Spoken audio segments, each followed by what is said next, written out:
Confusion confusion confusion, ढेर सारे लोगों को बहुत सारा कन्फ्यूज़न। दोस्तों इतनी वीडियो बना चुके हैं स्टरलाइजेशन के ऊपर, महिला नसबंदी ऐसे होती है, पुरुष नसबंदी ऐसे होती है, किन को करवानी चाहिए किन को नहीं करवानी चाहिए, किस किस बातों का ध्यान रखना चाहिए, कौन कौन सी सावधानी रखनी चाहिए, सारे टॉपिक कवर कर दिए। लगभग हर नॉलेज हमने हमारी वीडियो में दे दिए, लेकिन फिर भी कन्फ्यूज़न कन्फ्यूज़न कन्फ्यूज़न।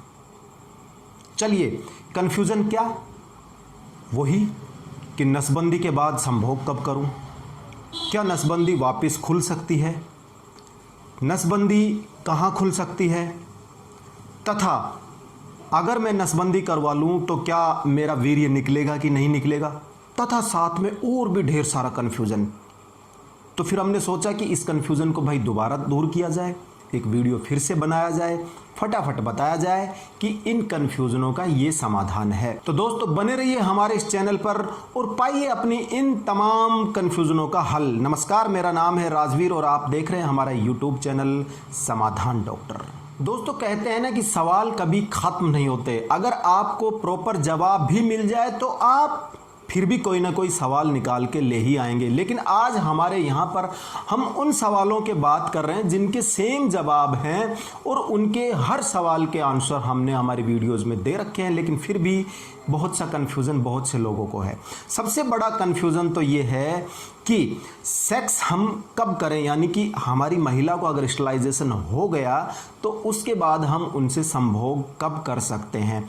दोस्तों मैंने बिल्कुल क्लियर आपको बताया है, यानी कि महिला नसबंदी के केस में दूरबीन द्वारा जो नसबंदी की जाती है उसमें जो स्टिचेज है वो 7 दिन बाद रिमूव हो जाते हैं।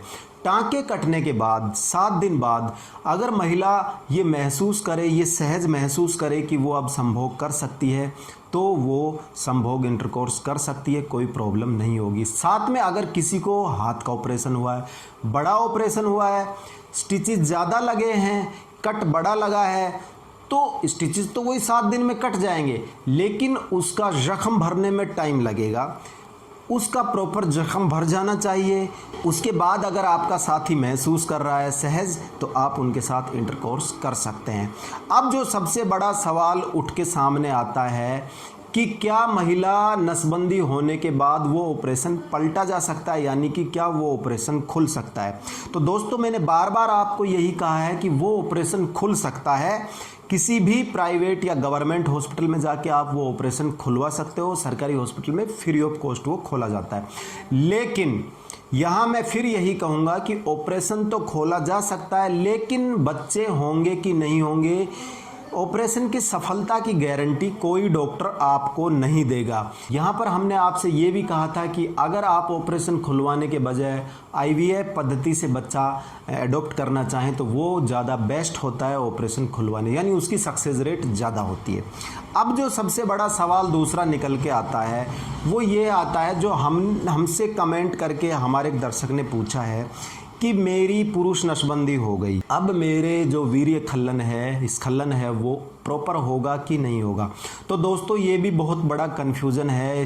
जो एनएसवी है, पुरुष नसबंदी है, इसमें भी मैं आपको बताना चाहूँगा कि जो पुरुष नसबंदी है उसमें केवल और केवल शुक्राणुओं का जो आने वाला रास्ता है उसी को ब्लॉक किया जाता है। वीर्य अलग रास्ते से आता है, एक जगह पे आके ये दोनों इकट्ठा होते हैं और फिर ये संभोग के दौरान पेनिस के रास्ते से बाहर आते हैं।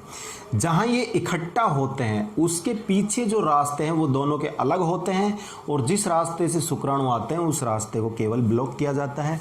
वीर्य वाला रास्ता एज इट इज़ खुला रहता है।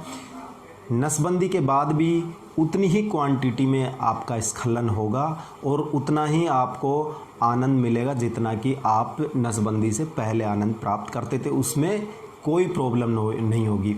अब जो सबसे बड़ा सवाल एक मुझे किया था, उस सवाल को पढ़ के मुझे हंसी भी आई थी। हमारा एक वीडियो था स्वपन दोष के ऊपर, उसमें एक बंदे ने हमसे सवाल किया कि सर क्या पॉसिबल है कि एक यंग एज में वीर्य की नली को ही ब्लॉक करवा दिया जाए ताकि हमें स्वप्न दोष नहीं हो और बाद में जब हम एडल्ट एज में आ जाएं, मतलब शादी हमारी हो जाए, तो हम उस नली को वापस खुलवा लें। क्या ऐसा पॉसिबल है? ये कमेंट पढ़ के सबसे पहले तो मुझे हंसी आई कि कहाँ तक लोग सोचते हैं। सबसे पहले तो मैं यही खंडन करूँगा कि स्वप्न दोष कोई बीमारी नहीं होती। ये एक नॉर्मल प्रक्रिया है जो कि एक यंग एज में जब बच्चा कदम रखता है तो उनको होता है। इससे घबराने की कोई ज़रूरत नहीं है, इससे कोई वीकनेस नहीं आती, कोई बीमारी नहीं होती, कोई दिक्कत नहीं होती। अब बात करते हैं उनके सवाल का जवाब का। तो दोस्त, ऐसा कोई रास्ता नहीं है कि आपका जो वीर्य वाला जो रास्ता है उसको ब्लॉक कर दिया जाए और बाद में जब आप एडल्ट एज में आ जाएं जब उसको ओपन कर दिया जाए, यानी कि वो ऐसा पॉसिबल नहीं है और नहीं डॉक्टर ऐसा करेंगे।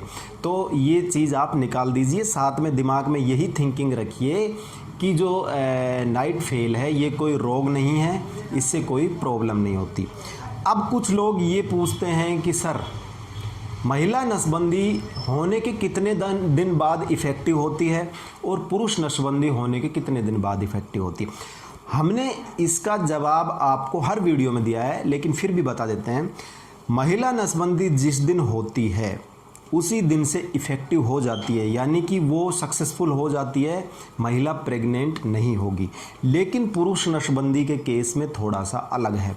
पुरुष नसबंदी जिस दिन होती है उस दिन से अगले 90 दिन यानी 3 महीने तक इफ़ेक्टिव नहीं होती। अब क्यों नहीं होती ये मैं बता रहा हूँ। जहाँ से रास्ता ब्लॉक किया जाता है शुक्रवाहिनी का, वहाँ से नीचे जो प्रोडक्शन फैक्ट्री है, आपकी जो टेस्टीज हैं जिनको गोली बोलते हैं देसी भाषा में, वो फैक्ट्री है, उनमें शुक्राणु बनते हैं, उससे वहाँ रास्ता ब्लॉक कर दिया जाता है। तो नीचे जो नए बनेंगे वो तो नहीं आएंगे, लेकिन जहाँ से ब्लॉक करते हैं वहाँ से ऊपर तक जो शुक्रवाहिनी है उसमें इतने शुक्राणु बच जाते हैं, वो अगले 90 दिन यानी कि 3 मंथ तक आप संभोग करेंगे तो वीर्य के साथ बाहर आएंगे। इसलिए बोलते हैं कि ये जो NSV है ये 3 मंथ तक इफ़ेक्टिव नहीं होती। आफ्टर 3 मंथ आपके वीर्य की जांच होगी, उसके बाद में जब वो नील मिलेंगे तो आपको प्रमाण पत्र देके सर्टिफाइड किया जाएगा कि अब आपका जो NSV है वो सक्सेसफुल है, आप किसी भी साधन का यूज न करें।